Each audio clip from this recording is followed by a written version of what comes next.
All right, so things keep going. Now we have Tony Storm with the Outcast, Ryan Ruby Soho going up against the champion Jamie Hayter with for the AEW Women's World Championship match.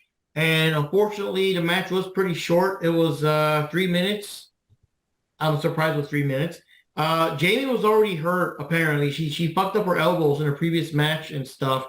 So they did a thing where like first Tony Storm came out, and then like they played Jamie Hayter's music, but like where is she? Then you play it again, and then you see that Saraya and Ruby Soho like are bringing her in, just beating the shit out of her. There's a lot of beatdown. In fact, the match. I mean, the reason the match was so short was because there was a bit of a beatdown before they finally got into the ring and before they finally rang the bell and decided, you know how this ref had to check if she was okay to continue the match. And she said, yeah. So they rang the bell and everything. And yeah, the match was pretty short. Other than that, I remember that Hikaru Shida came in to help out. I forgot if Baker came back again or not, but I know Hikaru Shida came in to kind of control Saraya and Ruby Soho and everything. But Tony Storm still managed to grab Jamie to Storm Zero. That's all she wrote. Tony's now the AEW Women's Champion. And to be fair, this will be the first time she's legit champion and not like the last time she was the interim champ. And then like, oh, we're going to retroactively say it's no, this time she's champ since day one and everything. And we'll see how that goes. We'll see like, how long that lasts and everything. Give her a decent run. But there we go. Tony Storm, new champ. Obviously, Jamie Hayter has to recover. I'm expecting like a big match or something whenever she comes back, for the title and all that. Okay, yes. You have something to say there, William. I see you're very thrilled by that match. Oh, yeah. Yeah, so that match. Okay, here's the part I don't get. Like, you guys, they did the same thing with Christian before when they did the whole Jungle Boy squash. Why didn't they just, kind of do? They did what I wanted them to do for the whole Jungle Boy incident when Christian hurt his arm. They quote unquote jumped her backstage and left her with an injury. So yeah, I get that, but you went to the ring with it, which was kind of dangerous because you're already actually injured and you still continued on with the match, even though it was a squash, you still kind of continued on with it. That's a little dangerous, but either way, the match went by so quickly and just so randomly till I don't really remember much of it. Like, the only thing I remember was Hikaru Shida coming out and, just kind of working as a slight equalizer. But other than that, this match was pointless. They could have, announced, hey, look, I'm not going to be able to do a match because I'm injured, blah, blah, blah. Move on. That's all they really had to do. That was just a bathroom break. That was just a bathroom break. That's all it was. Yeah. One thing that always gets to me, and this is going to be a little tangent, is, well, first of all, it made me confused as to how injured she was in real life or whatever, out of kayfabe, because they're really beating the fuck out of her, man. They were really partying the arms and stuff. And I'm kind of like, okay, if she's not injured then, she sure the fuck is now with the shit they're doing. And Yeah. they beat her up for an extra 3-4 minutes or so before they put her, like the actual match, once they rung the bell, was 3 minutes, but the whole thing was maybe 10 or 15 with the beat downs and partying the arms and stuff. So I don't know how they do that. Like you said, it's dangerous. And one thing I always kind of wonder about wrestling, like behind the scenes or whatever, you got people that they tore something in their arm, they're fucked up, whatever. They got a surgery, 6 months, whatever. They come back, the heels attack them and target that same arm. And now I do understand, obviously, it would make sense, right? Target your enemy's weakness. It makes sense in real life, whatever you want to call it. But how does that work though in out of kayfabe? How do you you know what I mean? You just broke your arm, you came back, now you gotta allow these fuckers to jump you and do all kinds of shit to that same arm and just heal. I don't follow mentality of it. Like I said, I know why, because it makes sense story-wise, because why would you not take advantage, person this, but outside of wrestling, like how does that work? I don't know. I don't get the logic. Yeah. And to be honest with you, I really don't know, because I was looking at some of the stuff that they were doing to Raw, and I'm like, okay, that's scary, because of the fact of I knew she was actually injured, and that arm was actually messed up. So it's just like, when you saw him like beating on it, I'm just like, how is she even, taking this? This is ridiculous. That would almost be like Cody Rhodes when he busted his pectoral muscle and then having a pec slap challenge with Ric Flair. Like, why would you do that? That's insane. So that's why I didn't understand why the match even still took place. They could have just like literally started and ended it with, when they dragged her out and she was just laying there on the ground beat up, and they could have just walked to the ring and did like a 3-minute promo or something and called it that. She would have been safer. It wouldn't have looked like they were trying to tear her freaking arm off. But I gotta give her credit. She's a trooper for whatever, however long she took that. But still, that is some dangerous shit. I never want to see that. And Ruby were trying to make a wish there. Like, geez. I kind of forgot even that Hikaru Shida was even there. That's how little I remember about this match. Except for when, like you said, they were beating up what's her name on the way to the ring. Which made sense because, like I said, she has a real injury and she has to be out to work on her injury. So it makes sense that she will get hurt in kayfabe where she would be out, since that's just how it works. But at the same time, like you said, the way they were attacking her arm and stuff. And here's something, I didn't think about it till you said it. Other match, sanctions match, Jericho and Adam Cole or whatever. Now, the referee stopped the match. We have this match. Jamie is really messed up. The ref still went on with the match anyway, even though she said she's fine. But Jericho has a hair out of place and they stopped the match. So, I just... Or maybe because maybe it might have been, a reversal or something, because they were targeting her left arm. Maybe it's actually her right arm that's hurt, and they were just kayfabing it that it would be left. And then, she gets rolled off. She has to get surgery on her right arm, which if she's gone for like 3 or 4 months, nobody's going to remember which arm it was. Nah. They're just going to remember, hey, her arm got injured. So maybe that's what it was. But I'm not really sure. And either way, that just seemed a little bit too dangerous to me. That would be clever, though. That would be clever, to be honest, doing it like that. Like you said, like, who's going to remember? Yeah. Hey, Johnny, what did you think? To be honest, I don't really remember much about the match, and until you guys mentioned it, I just remembered, oh yeah, Hikaru Shida was there for the match, but other than that, I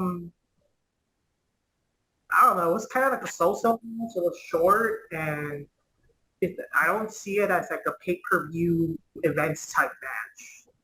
Next, we have the AEW Women's World Championship, and Toni Storm comes out, and then, Jamie Hayter's music hits. She doesn't come out right away, and then, of course, Ruby and Saraya come out, and they are dragging her, and they beat her up, and then they bring her in the ring, and the match lasts for literally less than 3 minutes, and Toni Storm wins. And apparently they did this because Jamie Hayter was injured, which if you're going to do that, like, why not just have her come out, give up the title, and then have Toni Storm and someone else fight for that title? Like, just do that. I know it would be the second time that Toni Storm has won the belt like that way, but I mean, I'm sorry, but if your champs keep getting injured this easily, maybe they're doing something wrong, and maybe you suck at booking them. Had that ever occurred to anyone? No, apparently not. Anyway, Toni Storm is the new champion, once again becoming the 2-time AEW Women's Champion. And there was much rejoicing. All right, who won that one? So this one's a bit more divided because I stayed true to me and Jack, we both stayed true to Jamie Hayter. We were actually in the back, we were I was bandaging her arm, and Jack was making sure it was okay and that kind of stuff. You know how it is. So we were watching over, but yeah. So me and Jack, we both went for Jamie, so we lost. So Johnny, Jupi, and Ninja Panda all get a point because they all went for Tony Storm and everything. So, Yay. I there guess you you go. and Jack Knives are a couple of haters. Oh God. Yeah. So anyways, let's see here. Next match we had also, I don't know. I think it kind of sort of, I don't know. You guys tell me what you think. But House of Black, Malachi Black, Brody King, and Buddy Matthews with Julia Hart in the background, just loitering, I guess. Going up against the Acclaimed, Anthony Bowens, Matt Caster, and Billy Gunn. It's a six-man tag team match for the AEW World Trios Championship. House rules. The thing I wanted to mention, I found out a little too late.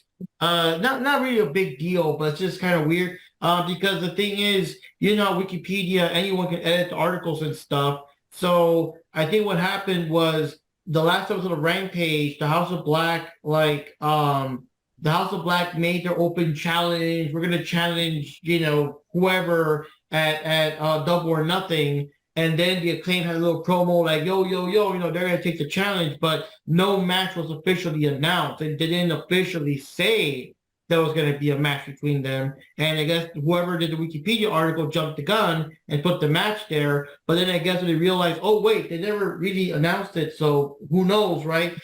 They changed it to, versus to be determined. But again, at least for me, like if you got the Acclaim throwing out the challenge or, they take the challenge and you don't have any other team, like maybe you got Best Friend showing up, maybe you got, I don't know who else, the Lucha Bros, whoever, unless you have other people, who else is going to challenge them besides the Acclaim? Who else makes sense, right?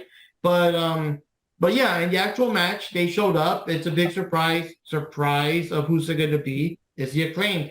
I don't remember too much about the match. I just remember that most of it was like keeping Daddy Ass out of the match. They kept preventing him from getting there. And of course, once they finally tagged Daddy Ass in, the crowd went wild and everything. I think he actually he didn't get the win. No, because they would have lost the thing. Yeah, I think Daddy Ass actually ate the blackout. I think what's his name? Malachi Black socked him with the spinning kick of doom and knocked them out, and they won it. They retained. Julia was just kind of there. I remember they zoomed in on her face once or twice because she's hot or whatever, but she didn't do nothing. I was expecting her to spit mist or something, but she was just there. But yeah, so House of Black retains, and we'll see how it goes. We'll see who else challenges them down the line. Any thoughts, amigos? Yeah, this match was just kind of meh. I mean, for the most part, they kept the Acclaimed in their corner. They were working on one guy's leg like literally the entire match. It was to the point that they made it to where there was nobody in the corner left but Billy Gunn. And then when Billy Gunn came in, yeah, he had the hot tag. It was starting to get starting to get a little bit up there. Fans were starting to cheer and everything. And yeah, Malachi pretty much like almost tried to take his head off with that kick. He tried to turn him into assless chaps. I mean, it was bad, but otherwise, it was kind of a blah match. There weren't really any like exciting spots or anything that would have made this pay-per-view worthy. Like, I wouldn't even say this was a TV show match. This could have been a house show, to be brutally honest with you. Jeez, Yeah, man. So it's also the reading thing. Don't hold back, man. Wow. Okay. House of Black. I like the House of Black. Yeah, but this match was just there, and I remember nothing about it. The main thing I remember the claim for the little rap and the fact is that how you call yourself the House of Black? We don't have no black members in it. I thought that was hilarious. Let me see. I legit don't remember anything about the match. It's sad, but I really don't. And I'm trying as hard as I can to remember. Yeah, I remember feeling like it was all right. Oh, and Daddy ass got in the ring and he started trying to do his thing, and then he lost. He tried his best. He did his best. Daddy ass tried his best. He needs to reunite with the Guns. But I think it still would have been cooler if they wouldn't have lost in that way. And like with, I think it was William that predicted it. It would have been interesting if the Guns had interrupted somehow interrupted the match that would have landed the House of Black the pin. That's what I think. And I kind of agree with that. Hey Johnny, you still there? Yeah, so for this match, I don't really remember too much about the match. It's just, to me, it's just more like, I don't know, entertainment match because, you have the, Max Caster and Anthony Bowens, with his rapping and all that shit, and he got Daddy Ass in the ring and all that crap. Like, it's more like I guess the pay-per-view was born, they had to have something like that to get the crowd going. But other than that, like the match itself, I don't really remember too much of it. Yeah. Next, we have the AEW World Trios Championship in an open house rules match, and it was answered by the Acclaimed and Daddy Ass, Billy Gunn. And it's fine. Just fine. Like, I was happy to see House of Black whoop their ass. There were parts where the Acclaimed actually surprised me with, it was pretty predictable, and I'm happy that House of Black retained. Again, just kind of there. It was kind of like a there match. I could see this exact same match on Dynamite. Like, it didn't feel pay-per-view worthy, I guess. So that one, I think, yeah, we all went for the House of Black, so we're all going to get a point for that one. Ooh. So now, let's see. I don't remember the intensity for that match, to be honest, if that was kind of whatever. But I think it kind of picked up a little bit here. So then we had, I guess it kind of counts as two matches. We had Jade Cargill with Smart Mark Sterling and Layla Gray in the background there, just loitering as usual. And they're going up against, she's defending her TBS title against Taya Valkyrie. And of course, the little feud with the whole, how the Taya Valkyrie wrote about how it looks exactly like the Jaded and everything. And yeah, so, decent match. They did one at it for quite a while. Taya really did, give Jade a run for her money and everything. And I'm not 100% sure, but didn't Taya get Jade actually in the Road of Valhalla?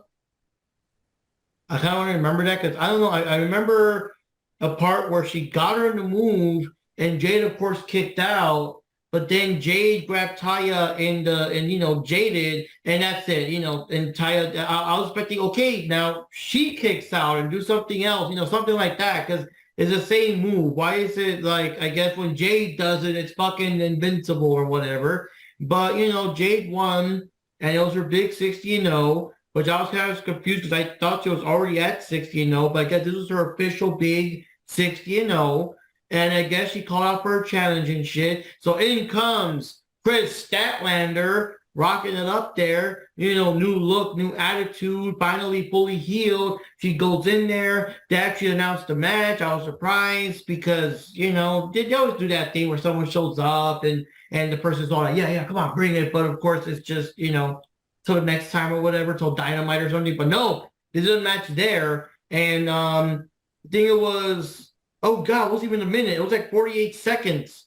And, since they rang the bell. And Chris Statlander got her in whatever she calls the move now, because it keeps changing names. It was called Big Bang Theory at one time. I forgot what they called it whenever she dropped the alien gimmick, and now it's something else. But she demolished, demolished Jade and became the new AEW TBS champion. And the thing is, Jade has been champion for so long that when the people said, like, Chris Statlander's the second TBS champ, I'm like, holy shit, the second, because that's just how long Jade's been champ, And I know some people complained here and there, and some people want to, like, make it a challenge, make it like an actual match later on in Dynamite or whatever. But in my opinion, number one, Jade's going on vacation or something behind the scenes. So she was going to go anyway, whatever. There's rumors she's going to go to Japan to perfect her wrestling craft. So, see what happens when she comes back. But the thing is, I like it because Jade got to claim her 60 wins, and an even number, good match or whatever. And it makes her look strong because no matter whatever, you can always say, oh, well, Chris only beat her because she was already kind of worn out with the match with Taya Valkyrie, so it kind of defends Jade, in my opinion. If she had to drop the title and, still like make her look good and make her look strong or whatever, that's how you would have done it. Get her 60 wins and get a plausible excuse that, oh, Chris only beat her because she was worn out, couldn't beat her normally. And that kind of bumps it up because if Jade actually does, like, learn to wrestle better in Japan and comes back, let's say 6 months or whatever from now, that just adds more intensity because assuming Chris is still champion, it's kind of like last time you beat me after I was already worn out, blah, blah, blah, blah. You couldn't even beat me, as is. And, she has beaten Chris before and other, challenges. So it's like, now I'm coming back better than ever. What hope do you got, bitch? This is going to be that bitch show again and that kind of crap. You build that up. So, yeah. So I did kind of like the match. I was surprised. I was like, dude, what the fuck? I was surprised Chris Tanner actually came back first and foremost. I was surprised the match actually went on. And I was surprised he took her down in fucking not even a minute. You know what I mean? My God. But she's back. And this past season Dynamite, she defended her title against Nyla Rose. Pretty intense match there. And pretty cool. Now that Dark and them are done, now we can get to see Nyla Rose and hopefully Emi Sakura and them appearing on TV more often because, But yeah, there you go. I'll leave the table up to you guys. Yeah, like, mind you, last week, I pretty much predicted this whole thing because I said Valkyrie wasn't hot enough, and I didn't mean that in beauty-wise. I just meant she'd only been there for what? She's only been in AEW for what? Roughly a month? Month and a half? Yeah, because she's super new, yeah. But, super new AEW-wise, not wrestling-wise, for all you people out there, well, actually, that's... Yeah. As far as AEW, she's only been there a month. As far as, you and us know, she's been around the wrestling circuit for years. So she was way, way too new to come in and try to wreck shop on Jade. But, she did show that there was a kink in the armor on Jade Cargill. And if you remember, I said that, yeah, Valkyrie's going to lose, but then somebody else is going to come in, like Statlander or somebody, and was going to be like, hey, I'm on the comeback. I'm going to beat this girl. I didn't expect all that to happen in that one match at all. Like, it was just the quickest thing ever, and believe it or not, that was the part that actually woke me up on this pay-per-view because I was just like, okay, yeah, I knew that was going to happen. And Chris Statlander's here. Wait, what? I thought she was just going to, come out and just talk some smack, set up a promo for like another pay-per-view or, a show where they were going to have a match. I didn't expect her to just run in there and then within 48 seconds, just completely run over Jade Cargill and win the match. That woke me the heck up. I was like, yes, I know it's a squash. I don't care. Yes. Exactly. So yeah, that match actually had me pretty excited. I gotta give it credit to Valkyrie because she actually, went a good distance with Cargill, which a lot of wrestlers, a lot of female wrestlers can't say that they've done. So yeah, overall it was a good match. And, I do want to see Jade Cargill head to Japan, sharpen her skills, and come back and be like, hey, look, the only reason why you beat me was because, Valkyrie had weakened me earlier. I want a rematch on this. I want to see that rematch after she comes back from Japan because I know that's going to be something awesome. But otherwise, like I said, I called it, guys. I didn't expect it this soon, but I called it. Ha! Jade, what do you call it? Jade Ichiban Cargill with the Axe Bomber.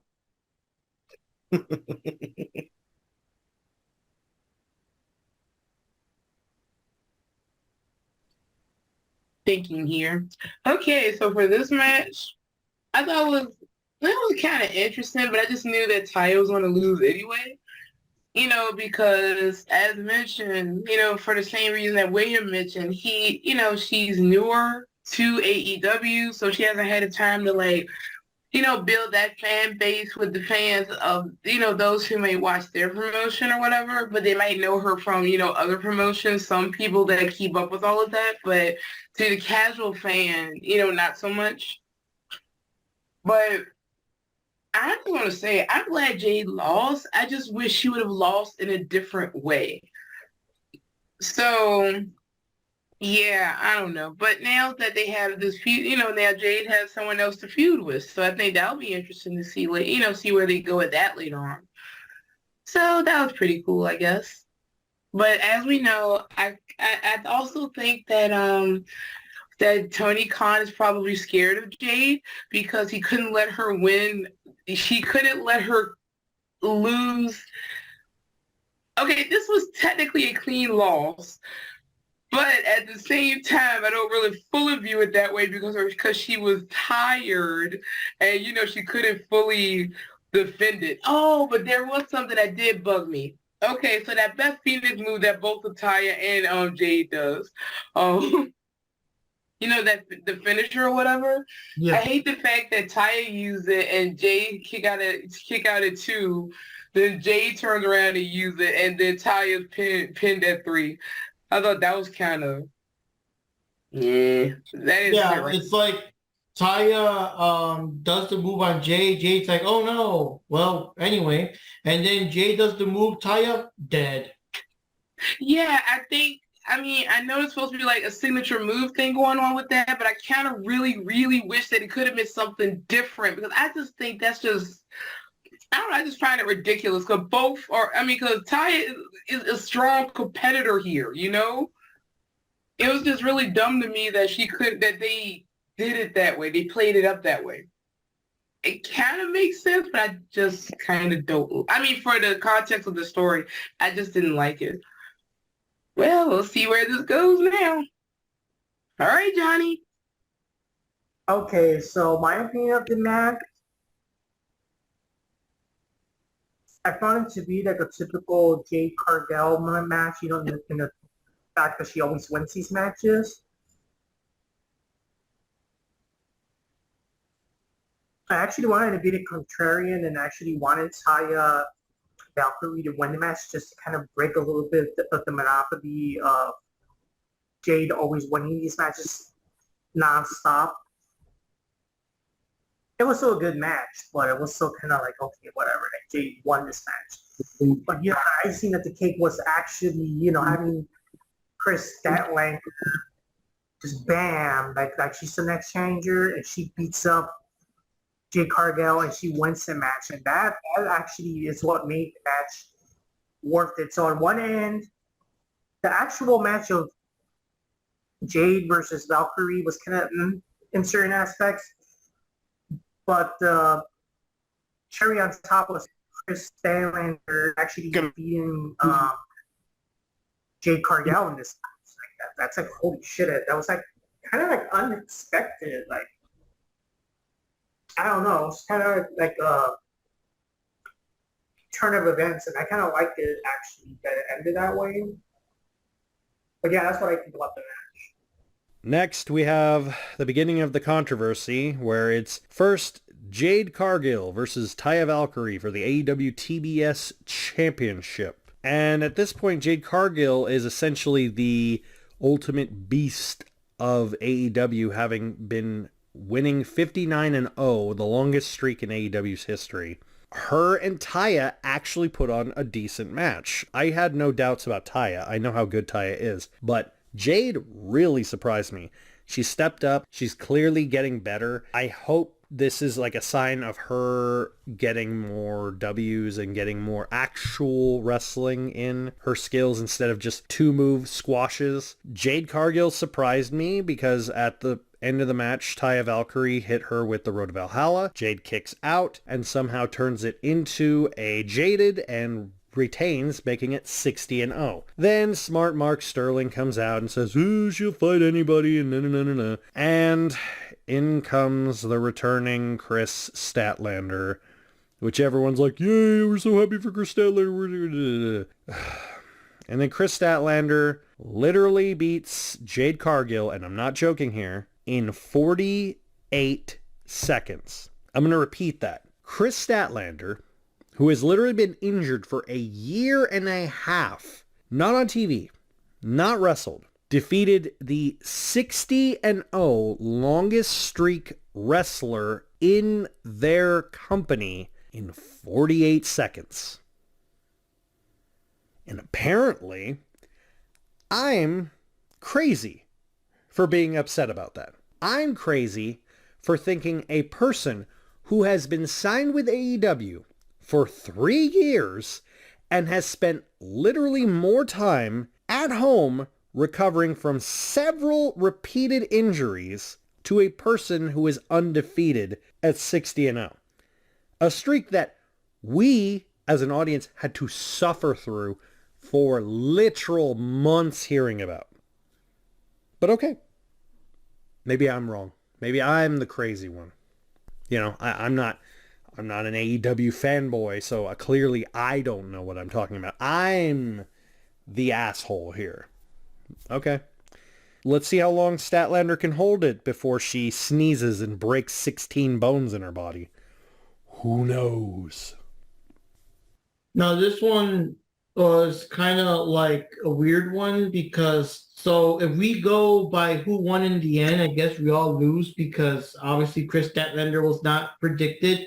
But if we go strictly by just Jade Cargill versus Taya Valkyrie, then yeah, Jade won. So in that case, everyone gets a point except for me. I was the only one that was, for whatever reason, convinced that Taya was going to be the one to put the end of it, you know. But all of y'all went for Jade. I think because Jade was in the corner of all y'all's houses and being all like, you know, so you all, you know. You know what? I think to be fair, I think for this one, everyone should technically get a point. Because technically Jade won and lost this match. So I think everyone should get a point for this one. What do you guys think? I should definitely get a point because I called the whole thing. Yeah. Soon, but I called the whole thing. I don't know. Like I said, if we go strictly by Jade versus Taya, Jade won. So we'll just leave it there. The Chris versus Jade match was unexpected, even no matter how short it was, you know. So now we're going to the big main events, which I'm surprised that this other event like overtook this one. But yes, the four-pillar, four-way match for the AEW World Championship, which has MJF, Sammy Guevara, Darby Allin, and Jungle Boy Jack Perry. And I do remember it was a hell of a match. I don't remember too many spots. I remember that when it started out, everyone went on MJF, and they kind of did a thing where they would take turns, like one guy would hold him up while the other one give him a chop, and then this guy gives a chop and that kind of shit. I remember that in the beginning. I mean, obviously, eventually the guys had to go up against each other as well and stuff like that. And let me see here. I don't remember too many. I mean, yeah, you guys got to remind me. I don't remember too many particular spots of that. But what I do remember is, and there were parts where MJF did, you know, talk to Sammy, and Sammy's, "I'm not going to go down for you, Max. I'm going to lay down for you, Max." So there you go. And near the end, yeah, they did that. Yeah, they actually, quote unquote, stopped the match. because earlier on they announced that during the Jericho match and stuff, they announced that Conti is actually pregnant. Yep. So, Sammy's going to be a daddy now. So somewhere during the match, they did the thing, and I got to predict that too. They were going to do something like that. MJF got a mic and started saying about the check, and you can still cash it. Hey, think about it, man. There's a kid on the way. You're gonna need that money, man, and all that kind of shit. And Sammy did the whole he's kind of considering it and all that kind of bullshit. But no, he ain't gonna do it. He ain't gonna lay. Oh yeah, he laid down. He laid down and he then laid down to a sunset flip and almost got the 3 count. Yeah, that was epic. But anyways, in the end of the whole shebang, unfortunately for MJF and his bragging rights, unfortunately he did manage to grab Darby Allin in a headlock takedown and win the match that way. And he's still the champ right now. And we'll see if a certain other individual, CM Punk, can actually challenge him down the line, since apparently he's bored now or whatever, But your thoughts, guys? Okay, honestly, I have to take back what I said. I thought this match was going to be a snooze fest. This was probably the most interesting match of the night. There were a lot of crazy spots in there and so many close calls. I thought MJF was actually going to lose it.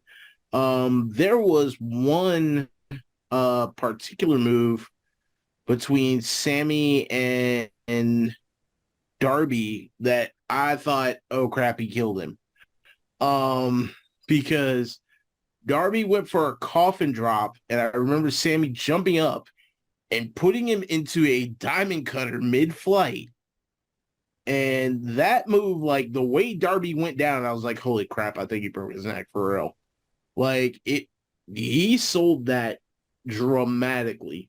There were a lot of good close calls. I thought Jungle Boy was actually going to whack MJF in the back of the head with a belt, which he didn't do, but I kind of wish he would have. It would have been a darker turn for him. But Darby Allin wasn't afraid because he whipped out the skateboard and decked somebody across the back of the head. But overall, this was actually the better match of the pay-per-view. That match actually woke me up for a minute. So, yeah, that's what I got to say on that one.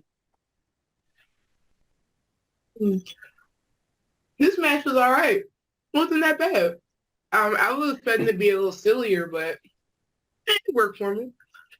The one that stood out to me the most out of the 3, challenging MJF was Darby Allin. Honestly, I don't remember much with Sammy or Jungle Boy, except that I really think they really should turn him heel. I mean, he really should be heel, honestly.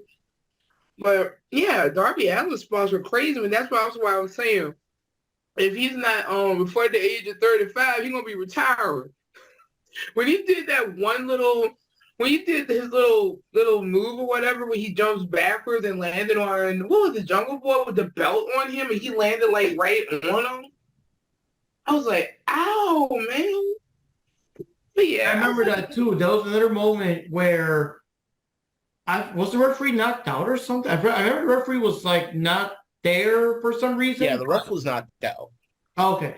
Because there was a part where, again, they're testing, the morality and all that shit. So Jungle Boy had a chance. He had the belt in his hand, and, it was the perfect position that he could have just knocked MJF out with the belt and win that way, which, of course, would have been cheating and a heel, blah, blah, blah. And then, of course, Jungle Boy just tosses the belt, and that's it, So, yeah, that would have been a chance to go heel, I guess. Just like you toss away that kid's dreams. Sorry. No, but yeah, I thought this this is one of the more interesting matches of the night. I mean, I don't know what I was expecting, but I think it'd be interesting if they created a feud. They let I feel they did let MJF keep the title because they want him to go up against somebody, or maybe keep a feud going with one of the others. Who knows? Maybe. I don't know.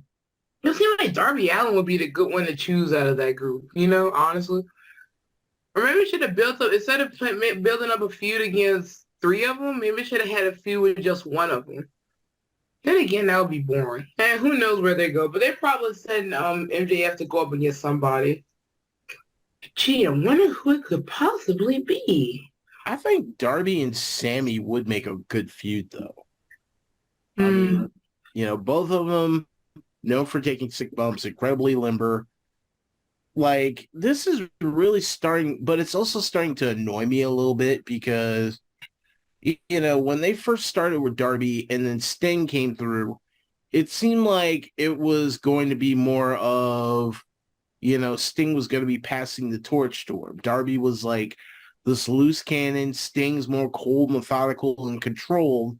And he was going to teach him, to kind of lay back, maybe not take so many dangerous risks. But now here they are, Darby's doing just as many dangerous risk and Sting's on a milk carton. We don't know what's going on. But, if that's the way it's going to be, then yeah, the best bet would probably be him and Sammy. And then MJF, I wonder who we could have him going against. I just don't know.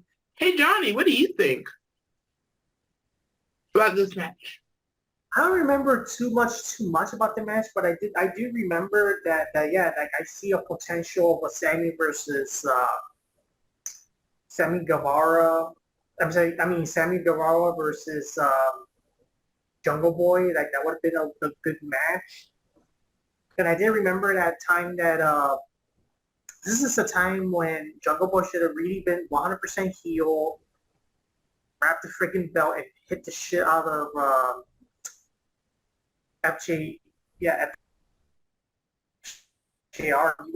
and MJF. I'm sorry, and he would have probably won the match, and that would have been awesome. Like, honestly, that would have been kind of like unexpected in a way, because it's kind of out of character for Jungle Boy to do that, but also because MJF, he has won a lot of matches, so it would kind of break a little bit of that monopoly. But other than that, it was still a very good, entertaining match, and I actually like this match way better than the actual, main events. Like, honestly, this should have been the main event, in my opinion. Like, the other match, I don't really remember too much about it. I'm not going to say it again. I don't remember much about the match. I wasn't really that invested with the other match, but this one, it's like this should have been the main event. And you know what, Johnny? I gotta agree with you. Like, Jungle Boy should have decked MJF, but the funnier part about it, because of how much of a dick MJF is as a character, even if Jungle Boy would have just had his darkest moment and just completely railroaded MJF in the face, this could have been his heel turn and nobody would have noticed it, because everybody hates MJF so much that if Jungle Boy would have clocked him in the face with a belt, they'd still consider him a face. They'd still love him for it. Like, hell, they probably make him more of a face because he clocked MJF with a belt. So, it's pretty much, he could have had his heel moment and gotten away clean with it if he would have done it. Next, going on to what I believed was the main event, but I guess it's the semi-main event. MJF, Sammy Guevara, Darby Allin, and Jungle Boy in a four-way match for the AEW World Championship.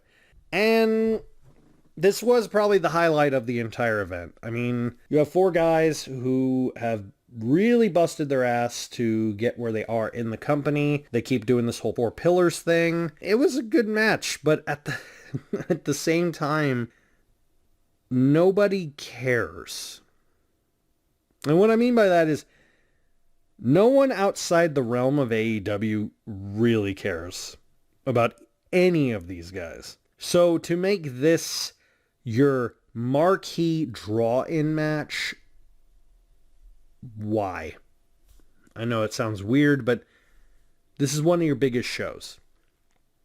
In fact, I would argue Double or Nothing is their biggest show, personally. not just because I attend it every year, but because it actually has the best card on average compared to the rest of the shows throughout the year. But they did put on an amazing match. I will give them kudos. And the obvious result was obvious, with MJF retaining. So for that one, everyone got a point except for Jack, because Jack was Mr. Contrarian. He went for Jungle Boy. We all went for MJF and everything. So there you go. Point for everyone except for Jack. So finally, we got the big main event, the Anarchy in the Arena match, which is the Blackpool Combat Club with Bryan Danielson, Jon Moxley, Claudio Castagnoli, and Wheeler Yuta going up against the Elite, which are Kenny Omega, Matt and Nick Jackson, and of course the return of Hangman Adam Page being part of it, And oh God, first of all, I was a bit of, some people thought it's badass, it's awesome. I don't know. But for me, I was kind of annoyed. Well, first of all, they actually brought the people, didn't they? Didn't they bring the people that actually performed Wild Thing live? That it was a live thing, right? But it did the same shit again. They're playing Wild Thing over and over and over and over as the match was going on or whatever. Just that, I mean, this is the first time I was actually thankful for something the Young Bucks did. The Young Bucks went up to the lead guitar guy or lead singer and super kicked them and everything. And that finally ended the song. I'm like, oh, thank God. And I'm like, it wasn't funny the first time. It was fucking annoying because it's just, I don't know. Any song repeated over and over and over gets fucking annoying. I don't know what they were doing. That was so funny last year. Let's do it again this year. You know what I mean? But the match itself was crazy and bloody. Jon Moxley just loves his sporks and not for spaghetti, although he does make pasta. But, chairs, barbed wire, kendo sticks. They brought out thumbtacks and stuff. There was a scene where one of the Young Bucks, they had his shoe off, so they jammed his foot right on the thumbtacks. And, of course, everyone's favorite part, where apparently after years of dressing up like Ryu and Ken and stuff, one of the Young Bucks actually used a super art. They used the exploding super kick on one of them Blackpool fellers and stuff like that. But that was on Moxley? Yeah. Oh wow. That was just the weirdest shit. I think he was totally gone from the match for a good while. Then he suddenly came back, and then he did the literal exploding super kick. Yeah, I swear I saw the shadow trail like a Street Fighter Alpha. Which don't get me wrong, dude. That was actually a pretty cool idea. That was a good super kick. The only issue, and Wendy's gonna get a laugh out of this, was again Moxley. The way he reacted, it was just okay, you had a kick that exploded against your face, and you're just no, that should have been a high speed, I'm laying on the floor, oh my God, what just happened type of reaction. And he just takes it like he just took a club to the back of the head. That was probably, that turned what could have been an awesome move to a lame move. Hell, if you didn't want to sell it, he super kicked Yuta right after. Had that kick been nailed on Yuta, everybody would have probably went even more nuts. But again, it's just the usual, Combat Club match. It was just, blood and thumbtacks everywhere. I think they even made Matt Jackson take a mouthful of thumbtacks and got hit in the face. Don't get me wrong, I like, the unsanctioned matches. I like the old Japanese death matches, but even for me, that was too far. Now, the surprise ending where I forget what the guy's name was, but he came first out of all, with Don Callis showed up, first of all. Yeah. Now that Callis showed up with, oh my goodness, why did I forget his name? Oh, Takashita. Yeah, with Takashita. which was a surprise to me, but like, because he came in all dressed in black, so you didn't know who he was. He just came in and cheap shotted Omega or whatever, and then cost him the match. yeah, They take off the hood, and it was me, Austin. You know. Honestly, like that was cool, but I think would have made it an even more surprise, and like would have shot Kenny back in the hero in the face status real quick, and B would have just been like another good storyline plot would have been if it was Koto Ibushi. Yeah.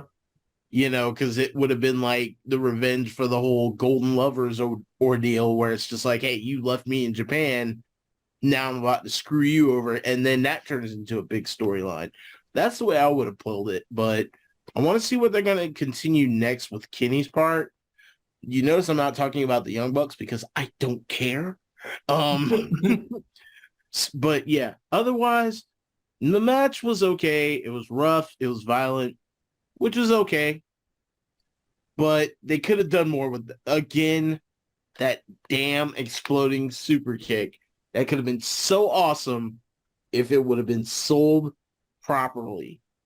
Like, that, it pretty much turned into exploding super kick. Action sold separately. That's what happened there. Or that meme, you know, exploding super kick. Oh no. Well, anyway. Oh man. But what was I gonna say? Have you noticed? I think like they're starting to kind of react to it. Like they can't quite get rid of the Bucks because they're part of the elite and all that shit. But have you noticed that for quite a while there's not been like an actual match that's just the Young Bucks versus whoever? It's always like the full elite, or they're involved in some multiple other tag team type match. I think that they're cutting down on matches of the Young Bucks just on their own versus XYZ because no one cares about them. They're gonna be booing them, even though they're supposed to be cheering, I guess. You know what I mean? Like I've noticed that. There's been like a long time since there was something simple like just the Young Bucks versus the Lucha Bros, the Young Bucks versus the Best Friends. You know what I mean? Yeah, I really have started noticing that. And if you notice, like, they've been on more of a losing streak since they came back from the whole CM Punk incident, you know, than they ever have even before. It's almost like, you know, yeah, we're back, but now we're going to actually start acting like ordinary wrestlers rather than just high-end assholes that are going to win everything all the time. You know, potentially I'm starting to see maybe this as storyline-wise a possible breakup of the Young Bucks. Don't know. We'll see. But, you know, with this whole thing that just happened with Kenny and, you know, his manager, you know, there's gonna be a good bit of solo story coming up here. And I want to see what's going to happen if, you know, this turns Kenny back into a face, or if this causes him to change characters again. Maybe, you know, the Blackpool Combat Club gets a bit too screwy with him and he goes back to being the cleaner, you know, getting back in that darker side of Kenny Omega. But I'm more interested in what's going on with Omega rather than the Young Bucks. I just want to see, but as far as I'm concerned, as far as the Young Bucks, I just want to see somebody properly sell the exploding kick. That's it. That's all. Because, like I said, it looked awesome, but the sell just went blah. Get Eddie Kingston to do it. I mean, he pretty much sold a flare. It made it look believable. He like the whole thing fizzled out. He sold some sparklers, and he made it look believable. Get Eddie Kingston to take the hit. Somebody other than goddamn Moxley. Okay, I'm done ranting. Wendy, you're up. All right. Well, since you did all the ranting for me, I won't say any more. Johnny, I don't know. He's not. Okay. Okay, this is going to be funny, and I guess Mark can vouch for me for this, and if my cousin are in here, he could as well. As he's not doing overtime today, but yeah, I forgot this match was even on the card. No lie. Because remember I was saying, wait a minute, there's another match? And I totally forgot because I was thinking Four Pillars match was the main event because it should have been the main event. And so I totally forgot about that Anarchy match, which I felt should have been earlier, I guess. I don't know. I just totally forgot. I just thought the Four Pillar match was the last match until they said it. So that shows how much I actually cared, right? All right, what happened in this match? He never decided to explode his shoe.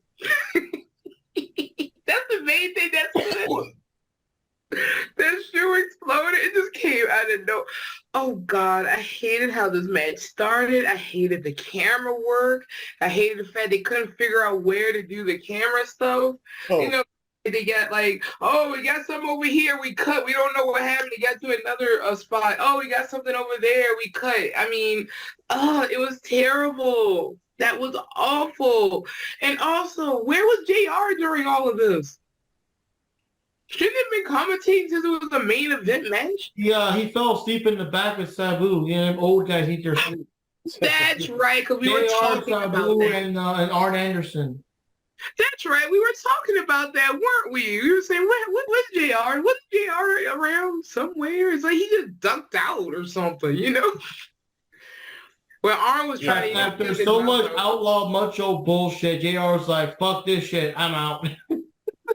Yeah, that was another good point you brought up, Wendy. Like the direction as far as this fight was just all over the place because you've got, a group of guys fighting over here in the crowd, a group of guys fighting over here in the crowd, a group of guys fighting over here in the ring, and they're spread so far apart till it's just like, when the cameraman's about to show one thing and it's setting up to be a good move, he's got to show another one, which means he missed another good move. So we don't know. This could have been like the match of the night, but between them switching cameras, we wouldn't even know. Yeah, and also something else too that my cousin brought up, and also I think Mark said it too. They should have had just the split screen. Oh, like Johnny said that. Yeah, You had like the split screen, like the old WCW style. Yeah, like WCW used to do, which I kind of sort of forgot because it's been so long. But yeah, that's what they should have just did. So if they're doing two separate areas of people doing stuff, you can't just keep cutting from it, back and forth, and then you don't know what's going on or what you're seeing or anything like that. And when you say anarchy, it was nothing but anarchy because I hated that intro. The music was annoying. It was grating. It was like, it was too ADD for me. I couldn't handle that. I need some symbolism, something. So yeah, I just found the whole thing just annoying. As for after they super kicked the singer, which apparently people had a problem with, which I just found out about today for controversial reasons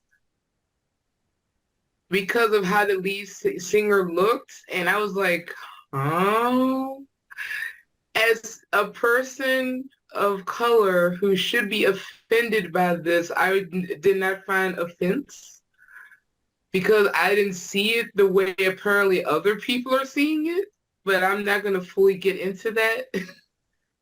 Yeah, I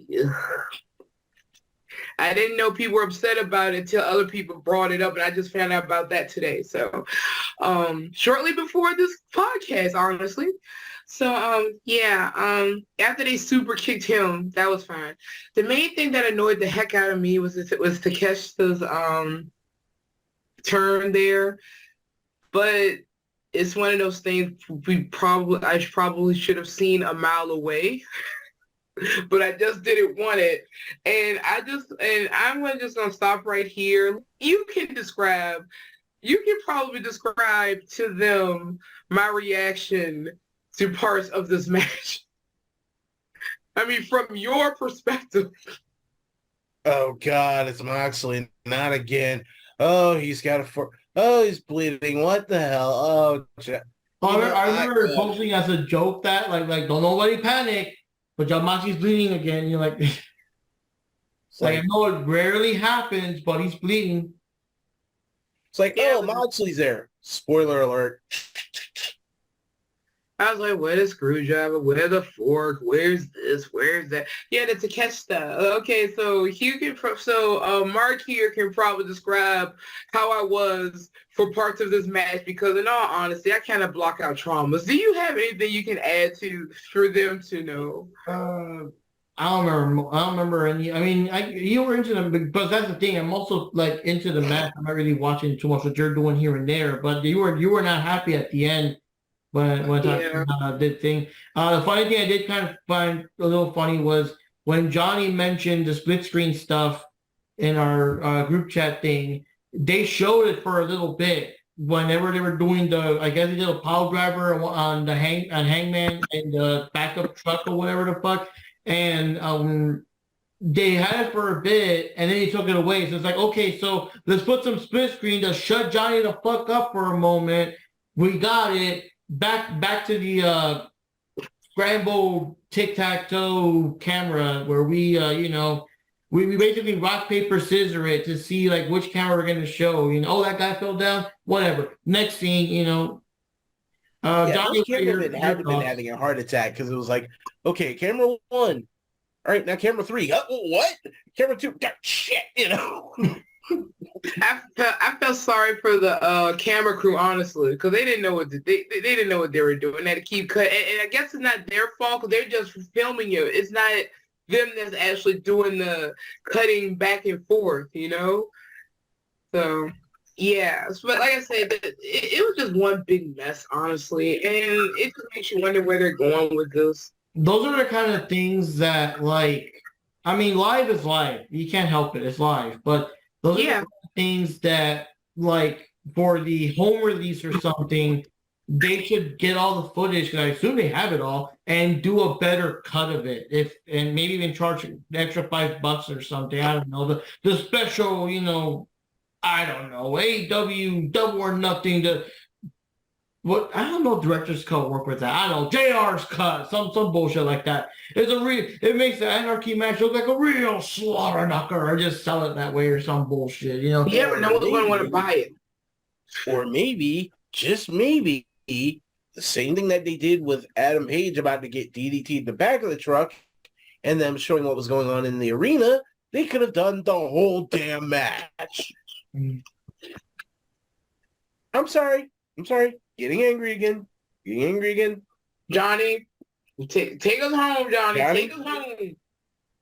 Okay, honestly, my guys, and there's a lot of weird shit going on in the match. I'm not even gonna comment about it. I don't know. There's just too much weird vibes going on in that whole match in general. I feel like they just want to be controversial just to be controversial. That's all I'm gonna say about that thing. As the match itself, I don't really care. I'm not invested. I don't care about the Young Bucks. I don't care about John Moxley. I don't know. I just really didn't care about this match. And I was actually bored of the match, but then once they started doing the horrible cafeteria fight scene where they should have actually did the split screen, which they only did it for a few seconds, then that got me to, oh shit, this is starting to get a little bit more crazier by the minute, that kind of shit's always kind of fun to watch. But other than that, I just like, the match felt like it was too long and there's so much going on, and it's like, what do they want to do? Do they want to have a regular match like in the ring, or do they want to do this full cafeteria fight? Like, make up your mind. Like, you can't. I thought like they tried to do a lot in one match and they failed in certain aspects. But the only positive, I guess, for this match said, hey, the Young Bucks lost anyways. I mean, it's not all that bad. Finally, we have the ultimate of clusterfuckery that is the Anarchy in the Arena match between the Blackpool Country Club and the Elite. Where do I begin with this shithole? This was nothing but, I know they're going to book it as chaos. It wasn't chaos. It was disorganized crap. The cameraman didn't know where to point. The production crew kept cutting away mid-moment, so the audience would only see either the beginning or the end of spots. The entire match was nothing but spots. Nothing but spots, and the first 6 minutes was a live band playing on repeat Wild Thing, which I already experienced last year when I went to Double or Nothing, and we hated it then. It's even worse now because it's live and it's a band that sounds like crap. So, again, you couldn't see anything. I was watching it on pay-per-view. I can't imagine watching this live, and you couldn't see half of what was happening. You couldn't follow what was going on. You couldn't even keep track of who was where and what they were doing. It was all over the place. They didn't even have the courtesy of doing split screens most of the time.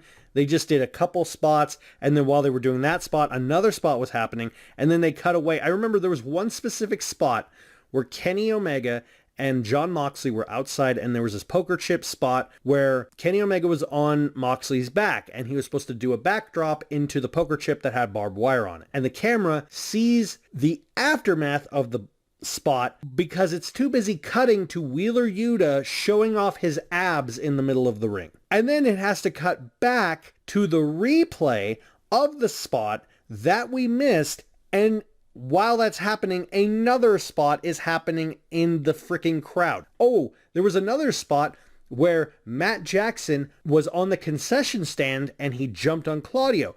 But we didn't see that. No. What we saw was Matt Jackson and Claudio near a concession stand and Matt midair landing on Claudio. So we just had to fill in the blanks ourselves. That is the level of disorganization that this fucking company has done. This was a perfect culmination. This entire card was like this. This entire card was a clusterfuck of terrible booking, terrible decisions, and honestly, it was just so bad. It was just bad.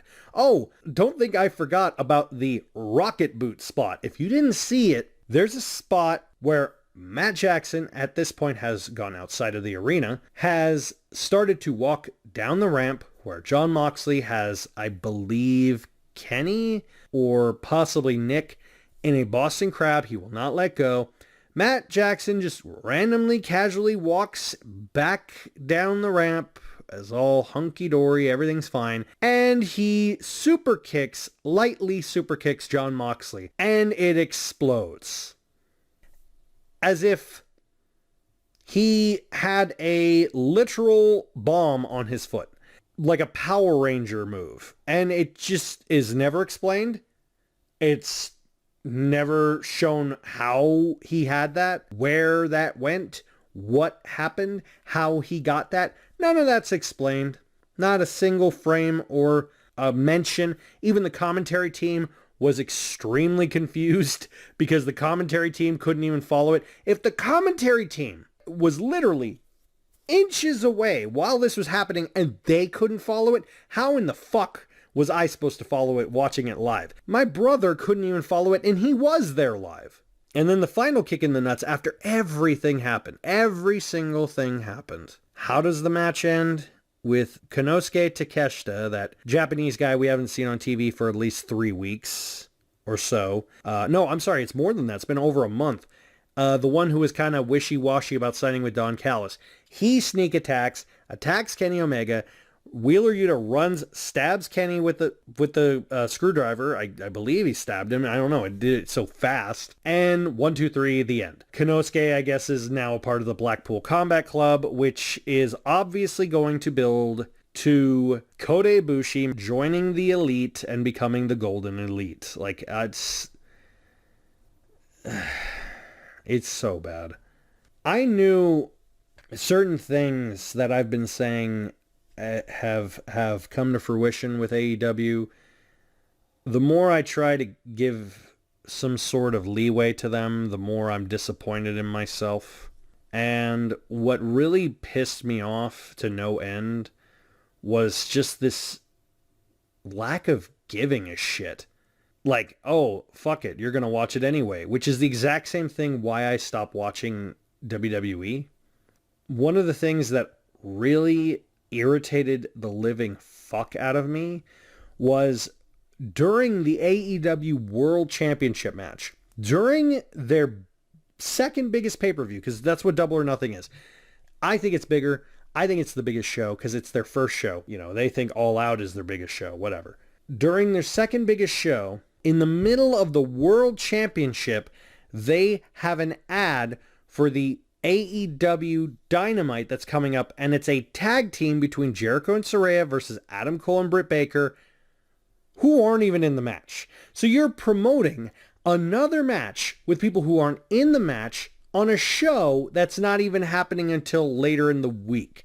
So you are signifying that you, the production crew, are so bored with your main event that you booked that you are promoting the other shit. That is literally you telling the audience, hey guys, I know this is a shit show and I know this is really boring, but look what's coming up next week. You better stay tuned. That's exactly what that was, and that is exactly the kind of shit I'm talking about. The fact that you have the undefeated streak of 60-0 defeated in 48 seconds. The fact that you have a champion drop her belt in less than 3 minutes. The fact that you have a main event title match that is against 4 people that outside of AEW no one gives a shit about. And the fact that you have a literal match that is unfilmable and unshootable is just exactly what you deserve, AEW. And I hope to God you know what the fuck you're doing from here on out. And I hope every wrestling organization or every single person who's a wrestling fan tears you apart in criticism of how stupid and terrible this booking is. This is worse booking than you did during the pandemic, and you had the excuse of not having an audience. But I know the AEW marks are going to still say it's amazing, it was fantastic, it was a fantastic show. But what they didn't tell you, and I know this from firsthand experience, that quarter of the arena was actually empty, making it the first time Double or Nothing has not sold out. And I know that from experience because I've had to usually rush to get those tickets and they sell out within 5 to 10 minutes. They were literally trying to sell the tickets the day of. They were trying to promote selling the tickets on the pre-show, but they couldn't. And here's a perfect telltale sign, and here's some inside baseball for you wrestling fans. If on the pre-show, the entirety of the crowd or a big giant chunk of the crowd are already sitting, that means that the crowd paid for the tickets and the venue, but they don't want to go to the merch stand because they don't want something to remind them of this show. Or in other words, the merch was so crap, they don't want anything to remind them of it. Anyway, those are my thoughts. Till then, see you guys next time. So anyways, for this one, Johnny, Jupi, and Jack all went for the Blackpool Combat Club, and me and William went for the Elites, and well, you know, what happened to them. So there you go. So overall thoughts on my pay-per-view, it's I mean, it's kind of hard for me to say because, you know, I'm the big AEW fan, super hardcore, blah, blah, blah, blah, you know, but even I got to say it was not one of their best ones. And part of it was, I guess the matches were a bit lackluster, but also a big part of it was like, I don't know if the crowd was dead. Even for some of the matches that weren't that bad, it was dead. For me, I like all the matches except for the House of Black, I was kind of indifferent to, even though I like them, I was indifferent to. The Jeff Jarrett, you know, all that stuff, don't care. I'm disappointed by the Jericho match because I was expecting it to be a lot more badass and like Johnny was saying, like, I don't know, they need more violence or more intensity because it's like, you know, like dude, you had my wife beat up and, you know, more intensity in there or something. I don't know. So and of course the Tony Storm match, but that one, I mean, I guess you can't kind of help it because Jamie Hayter was injured and stuff. But yeah, so like I liked all of them except for those matches I mentioned. I know some people flat out didn't like any of them. I heard some people say that the entire show sucked until the main events. Like everyone, at least the general consensus is everyone loved the Four Pillars match, everyone loved the Anarchy match, but they hated the rest. So I'm hearing conflicting where some matches were good except, whatever, and others that, no, the whole thing sucked except for those last two matches. But for me, what I'm seeing was everyone fell asleep until Audrey got clobbered by the guitar. Then they woke up. They kind of again with the House of Black, and then they woke up again, and then the intensity just kept going and didn't stop once the main event started. But with that, yeah, not a good pay-per-view. Not a good pay-per-view. And like we were saying, the previews, no match really stood out. Like, holy fucking shit, where's my wallet? I can't miss these events or whatever. And you never know. Maybe that's why the Anarchy in the match was the main event. Maybe even then they felt that the Four Pillars was not good enough on paper to headline the show, even though the match was awesome in the end. You know what I mean? But on paper, really, these four guys, I don't know. But your thoughts, amigos, on the overall event? I don't know, man. Overall, this pretty much, I hate to say it, it almost felt like a house show. It really did. There was who the hell booked most of these matches? I mean, it was just it was weird because the two matches that I thought were going to be the worst ones were actually the best ones of the night, which were the Wardlow and Cage match and the Four Pillars match. Other than that, the rest of it was just a big question mark. This should have been called AEW Why Are You Here? Because there was no point for Sabu, no point for Arn Anderson. The Jarretts, the Jarretts are kind of I don't know. They're kind of like the couch crashers of wrestling. It's they got kicked out of one place, so it's just they're knocking on TNA's door. Hey, can we crash here for a little while? And then it goes Ring of Honor, and then it goes to AEW. Nobody really wants or cares about the Jarretts anymore. Jeff could have retired all this time ago. Actually, hell, he was retired all this time ago. Everybody was fine with it. Now he's back, and it's why are you here? That's what I'm saying. This pay-per-view actually had me on a mad rant, and it's kind of sad. I want my money back, Tony. I want my money back. This is some bullshit. But otherwise, that's pretty much all I gotta say on this one. I want to see, the upcoming AEW TV shows, see if any of this leads anywhere. But I got a bad feeling, considering the way the lineup was and what groups were put together, none of this is going to lead anywhere, except for probably maybe the Statlander and Jade Cargill incident. Other than that, I don't think any of this is going to lead anywhere. The next couple of shows are going to be, the pay-per-view happened, so did it cause any new rivalries? No. Is there any continuing rivalries from it? Other than Kenny Omega and maybe Jade Cargill? No. The Jericho thing, so at least that. Yeah. But, other than that, nothing really went on there, except for one thing. And I'm a little upset with this, and I'm a little angry with them. You don't hit Aubrey. You just don't do that. She is the national treasure of AEW. You don't hit her with a guitar.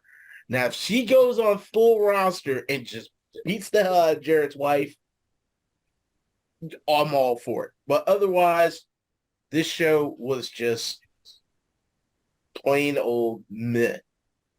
At best, meh. I would say more, but if someday we get money from this on YouTube, I don't want us to get demonetized if this video ever gets pulled back up. So I'm just going to leave it at that. It was just meh. I will have to say, okay, this is what I was about to say earlier, so I just wait to give my thoughts at the end. I hate the fact that as a whole, this pay-per-view wasn't very memorable for me, because I say, even after I watched it, directly after I watched it, I was struggling trying to remember what I just watched. And I don't think I've ever watched a pay-per-view before where that's happened. I always remembered something right after I watched it because I can talk about it. But even then, I was like, wait, what happened again? What, who's doing what again? What was that last match I just saw with all that craziness going on all over the arena that I didn't ask for? Why do Young Bucks walk around with exploding shoes? Why is Jericho a wizard again? Stuff like that, I like Yoga Fire better. But no, but it just wasn't very memorable for me. And I don't know, it just, how did I describe it? This pay-per-view was just one big mess to me. It just seemed like none of the matches were very memorable. It just as was pointed out, it should have been on. These are lineups that should have been on like maybe one of the other shows like Rampage or Dynamite, or as William pointed out, maybe as house shows, or this just felt like one big long fancy house show. And like I said, the only thing I could think of, like you said, the ladder match with Wardlow, I will give a little credit to, because like I said, it is something different. It's something Wardlow has probably never, to my knowledge here, from what I'm hearing, it's something he would have never done. He's never really done the gimmicky stuff. So give it a slight pass. And of course, Christian is known for his ladder matches. The Four Pillars match was okay. I thought it was kind of weird seeing them all doing submissions on one another at the same time. Oh yeah, it was like a four-way thing. Yeah, I remember that. A four-way submission thing there. I thought that was crazy. So I guess the Four Pillars match is when that kind of stood out for me, honestly. The two women's matches, not so much. The one with Jade and Taya, not so much. With Jamie losing her title, I mean, like I said, it kind of made sense that she would lose it because of the injury. But we're still a little surprised at the same time. Like I said, that was something that could have gone either way. But yeah, like I said, nothing stood out. I mean, the thing with Sabu, they did not utilize him in a way that they should have. Either they, like I said, they should have had him at ringside being supportive, not being active in the ring, I feel, or active or trying to be active. Because he was supposed to be the enforcer, but he didn't, I don't know. Sabu just shouldn't have been there. He should have been a commentator with Taz or something. I don't know. And then we have, and then he just leaves. And then you get Arn Anderson. Like I said, he really shouldn't have been there unless he would have come out with Wardlow at the beginning and encouraging him from the sidelines or something. Or probably trying to sneak up or do something to Christian, Or, so like I said, it's just, I don't know. It just felt like there were like a whole lot of ideas and they couldn't find a way to put them together in a cohesive manner. That's how this whole pay-per-view felt to me. Sorry for going on so long. What do you think, Johnny? I agree with a lot with everybody else is saying about the pay-per-view. At first, I thought it was going to be really great. I could promising. The matches were so kind of good at the beginning portion of the pay-per-view, but then after that, I forgot what match it was that was starting to get downhill. Since then and going forward, it just felt kind of like whatever. Like it's just like I don't know. I mean, I did like the Jungle Boy match. The one, the MJF match. I did like that one the most and the ladder match. I liked that one too. But other than that, every other match seemed kind of like it's just there and very forgettable. Like what you guys are saying is hard to remember. Because I guess pay-per-view just didn't really have a lot of good momentum to make people say, hey, this thing happened or that thing happened. And I think the pay-per-view is really bad in the sense that I don't really see much articles about it. Like it's like saying, hey, this thing happened and that thing. How there's always the whole spoiler thing that if you didn't watch the pay-per-view, it's like, oh shit, I'll watch this because they'll watch this article. They'll read this article because they're gonna see whatever badass event that happened in the pay-per-view. And it's I don't think it didn't even went to that point. Like, it just, I don't know, the whole thing just felt very average. It was actually very disappointing because considering that, in Vegas, it was like the first, years ago, Double or Nothing started in Vegas. Like, that was the location where they would do that type of pay-per-view. It kind of sad that what started out to be like one of the most successful pay-per-view events of AEW history has now become like the most average pay-per-view. Yeah, like compared to the first pay-per-view that they did years ago in Vegas with the Double or Nothing, compared to the 2023 editions, kind of like, what happened here? Up until last year, the very first pay-per-view was the only AEW. Up until last year, rather, that was the only pay-per-view AEW pay-per-view I'd ever seen. Was the first one. Oh man!